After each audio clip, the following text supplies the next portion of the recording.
Que Dios les bendiga grandemente. Hoy estamos en San Marcos capítulo 14, versículo 12. Institución de la Cena del Señor. El texto nos dice: el primer día de la fiesta de los panes sin levadura, cuando sacrificaban el cordero de la Pascua, sus discípulos le dijeron: ¿dónde quiere que vayamos a preparar para que comas la Pascua? Aquí estamos en el contexto de la Pascua. La Pascua recordaba cuando Dios liberó a Israel de Egipto por medio de la sangre del Cordero. Pero ahora Jesús está a punto de cumplir el significado más profundo de esa fiesta. Y esto tiene que quedar claro. Él mismo será el verdadero Cordero de Dios. Esto lo podemos corroborar yendo al libro de Éxodo capítulo 12, versículo 13. Y nos dice: y la sangre os será por señal en las casas donde vosotros estéis. Y veré la sangre y pasaré de vosotros, y no habrá en vosotros plaga de mortandad cuando hiera la tierra de Egipto. Así como la sangre del Cordero protegió a Israel del juicio, la sangre de Cristo libra al creyente del juicio eterno. El versículo 13 nos dice: y envió 2 de sus discípulos y les dijo: id a la ciudad y os saldrá al encuentro un hombre que lleva un cántaro de agua, seguidle. Este versículo 13 es muy revelador. Jesús dirige cada detalle. Él tiene control de todo. Nada está fuera de su control. Aunque se acerca su muerte, Él no está confundido ni vencido. Él sabe dónde será la cena, quién aparecerá y qué deben hacer sus discípulos. Este versículo 13 nos enseña que Cristo no fue a la cruz como víctima de casualidad, sino conforme al plan de Dios. Luego nos dice el versículo 14: y donde entrare, decid el Señor de la casa, el Maestro dice: ¿dónde está el aposento donde he de comer la Pascua con mis discípulos? Jesús se identifica como Maestro según este versículo 14. Él tiene autoridad para preparar el lugar. Esta cena no será usada una comida cualquiera. Será el momento donde Jesús instituirá la cena del Señor. El aposento preparado nos muestra que Dios siempre tiene todo dispuesto para cumplir su propósito. Los hombres planeaban matar a Jesús, pero Dios estaba cumpliendo la redención. El versículo 15 nos dice: y Él os mostrará un gran aposento alto, ya dispuesto, preparad para nosotros allí. Este versículo sigue la narrativa del versículo 14, donde todo está bajo su control. El lugar ya está dispuesto. Esto muestra la soberanía de Cristo. Antes de que los discípulos lleguen, el Señor ya había preparado el escenario y sabía lo que iba a suceder. Aquí hay una enseñanza sencilla.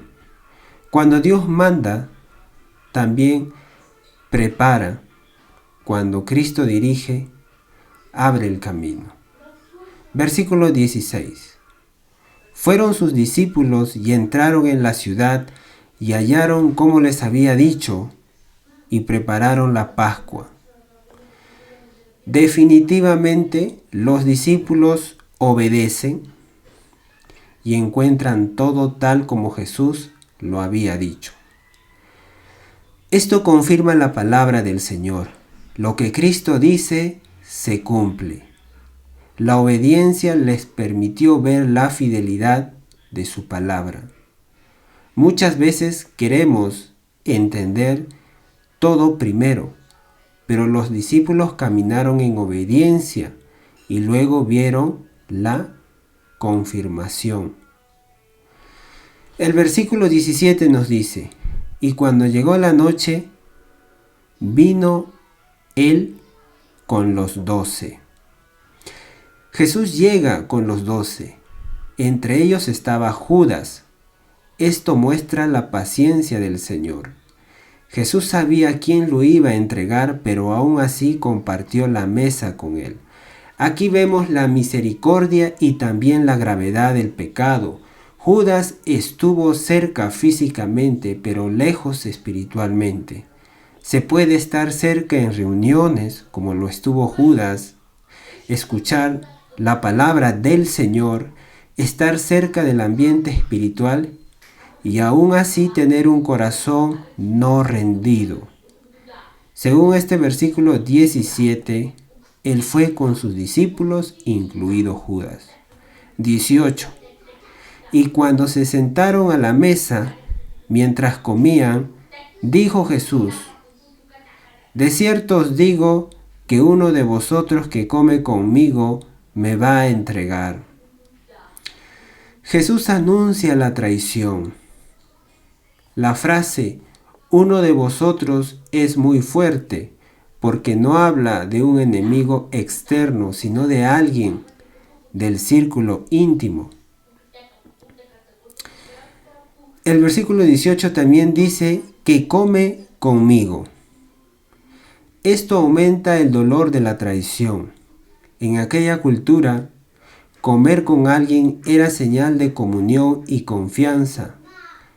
Judas no traiciona desde lejos, traiciona desde la mesa.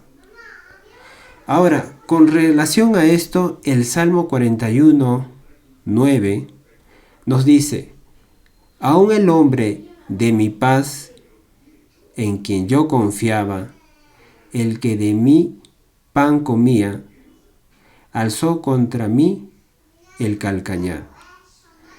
Este salmo apunta proféticamente a la traición contra Cristo efectuada por Judas. El versículo 19 nos dice: entonces ellos comenzaron a entristecerse y a decir uno por uno: ¿seré yo? Y el otro: ¿seré yo? Vemos aquí la preocupación de cada uno de sus discípulos. Es más, se entristecen y se examinan. No dicen primero: seguro es Judas. Dicen: ¿seré yo? Esto nos enseña algo importante. Ante la palabra de Cristo, querido amigo, lo primero debe ser examinar nuestro propio corazón. No vivir señalando siempre a otros, sino preguntarnos: Señor, ¿cómo está mi corazón delante de ti? El versículo 20 nos dice: él respondiendo les dijo: es uno de los 12 el que moja conmigo en el plato. Jesús confirma que el traidor está entre los 12. El que moja con él en el plato comparte cercanía, comida, confianza, pero aún así lo entrega. También aquí vemos que la cercanía externa no garantiza fidelidad interna. ¿Por qué? Judas tenía privilegios, pero no tenía un corazón transformado. El versículo 21. A la verdad el Hijo del Hombre va, según está escrito de él, mas ay de aquel hombre por quien el Hijo del Hombre es entregado. Bueno le fuera a ese hombre no haber nacido. Este versículo une dos verdades: la soberanía de Dios y la responsabilidad humana. Jesús dice que el Hijo del Hombre va, según está escrito. Su muerte estaba profetizada, pero también dice: ay de aquel hombre. Judas es responsable de su pecado. Dios cumple su plan, pero Judas no fue inocente. Él eligió traicionar. Con referente a esto, Isaías 53:5 nos dice: mas él herido fue por nuestras rebeliones, molido por nuestros pecados, el castigo de nuestra paz fue sobre él, y por sus llagas fuimos nosotros curados. Entonces, la muerte de Cristo estaba anunciada, pero los que le entregaron actuaron con maldad. Versículo 22. Y mientras comían, Jesús tomó pan y bendijo, y lo partió y les dio, diciendo: tomad, esto es mi cuerpo. Aquí Jesús instituye la cena del Señor. Toma el pan, lo bendice, lo parte y lo da. El pan representa su propio cuerpo entregado por nosotros. No significa que el pan se convierta literalmente en su cuerpo, sino que representa su cuerpo que será partido, herido y entregado en la cruz. Querido amigo, la cena del Señor es memoria, proclamación y comunión con Cristo. Con referente a esto, 1 Corintios capítulo 11, versículo 24, y habiendo dado gracias, lo partió y dijo: tomad, comed, esto es mi cuerpo que por vosotros es partido. Haced esto en memoria de mí. Cristo no nos manda a recordar un simple ejemplo moral, nos manda a recordar su sacrificio redentor. El versículo 23 nos dice: y tomando la copa y habiendo dado gracias, les dio, y bebieron de ella todos. Bien. Jesús toma la copa y da gracias, aún sabiendo que va a sufrir. Da gracias. Esto muestra su obediencia perfecta al Padre. La copa apunta a su sangre derramada. Todos bebieron de ella, mostrando participación en el nuevo pacto. La salvación no se recibe por méritos humanos, sino por participar por fe en la obra de Cristo. Gloria a Dios. Versículo 24. Y les dijo: esto es mi sangre del nuevo pacto, que por muchos es derramada. Aquí está el centro teológico del pasaje. Jesús habla de su sangre y del nuevo pacto. En el antiguo pacto hubo sangre de sacrificios, pero esos sacrificios apuntaban a algo mayor. Cristo derrama su propia sangre para establecer el nuevo pacto.